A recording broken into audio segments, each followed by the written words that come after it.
Hey everybody. All right, so now that we talked about the systems and the documents that were put in place to actually get the government started, another big idea that they had was having a president. And this president would be elected, so it wouldn't resemble a monarchy. And unanimously, George Washington was chosen first.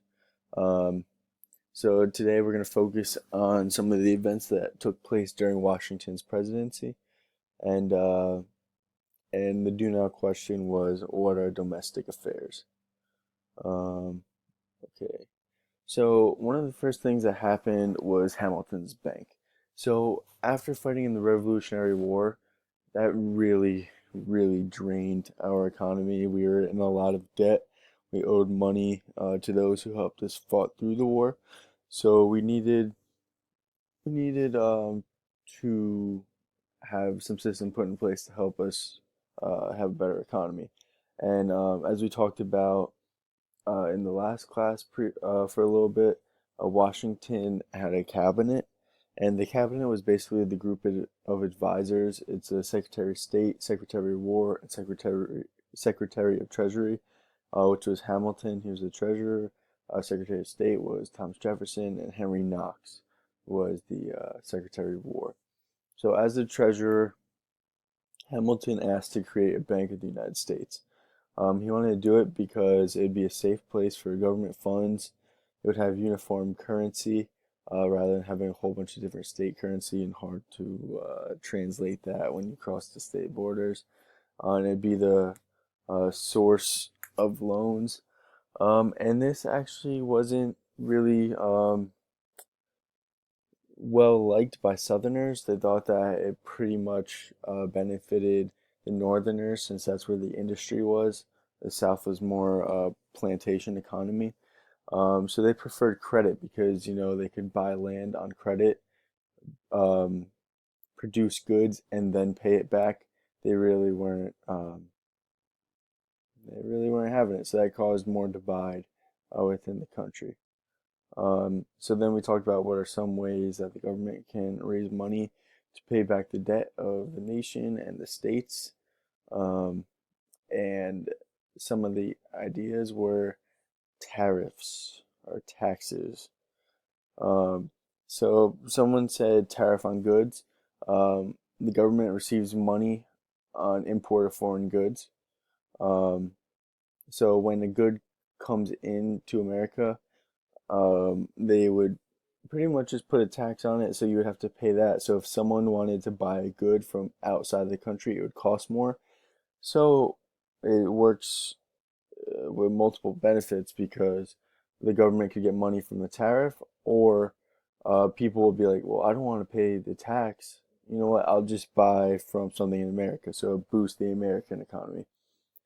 But with this bank, the United States government was going to take on the uh, the debts of not only the federal government but state governments too. So that tariff would not only be enough to pay back all of the debt. So what happened was the whiskey tax. They taxed on some domestically produced items, and one of the big ones was whiskey. And this really angered Western farmers. It might sound kind of silly, but whiskey was very important to their way of life. Farmers turned surplus grain into whiskey, so it was based off the goods that they made.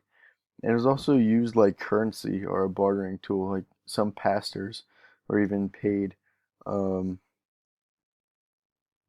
were paid in whiskey. It's crazy when you think about it.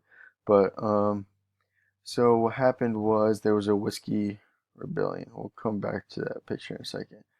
So, in 1794, Congress passed a bill saying, all right, well, we have to collect the money from the tax. But the angry farmers weren't having it, and 500 men attacked federal officials after being ordered to appear in court. And protesters formed a large militia, about 6,000 men and women. And this is just a picture of what it possibly looked like when the collectors would come. The angry farmers would tar and feather them. We talked about this a little bit before the revolution, but if you don't remember, they would put tar or pour tar on them and put feathers as a way of like humiliation, but it was very painful when trying to take all that stuff off because it stuck to your skin really bad. So what did Washington do? Um, he saw this rebellion as a direct challenge to the federal government. So he sent a troop of 13,000 men to handle what was labeled the Whiskey Boys. And he was effectively able to put down the rebellion. Um, he just sent a whole bunch of men, put it down. The protesters retreated to the woods. They only really caught about 20 rebels, but it showed the strength in the federal government. This is one of the discussion questions you're gonna have.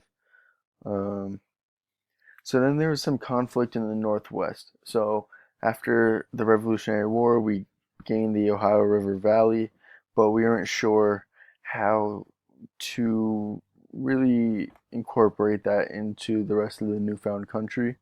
Um, and as we saw throughout history so far, wherever colonists or Americans go, there seems to be issues or run-ins with Native Americans.